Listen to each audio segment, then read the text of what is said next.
How to enable or disable Grammarly English Writing Assistant on Samsung keyboard for the Samsung Galaxy A15.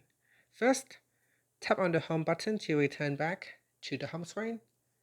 Then on the home screen, swipe down at the top to open up quick settings. In here, tap on the settings icon. Next, we scroll down and then tap on General Management. After that, tap on Samsung keyboard settings. Then we go down and tap on select third-party content to use.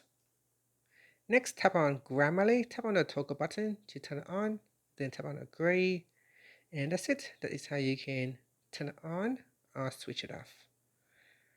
And finally, you can tap on the home button to go back to the home screen. So if you turn on your keyboard, when you type, T-E-S-T-Y, and when you space E-G-V-J start writing on your keyboard, it can help you write using Grammarly.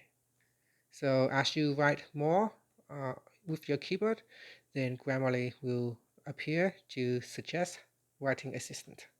And that's it. Thank you for watching this video. Please like and subscribe to my channel for more videos.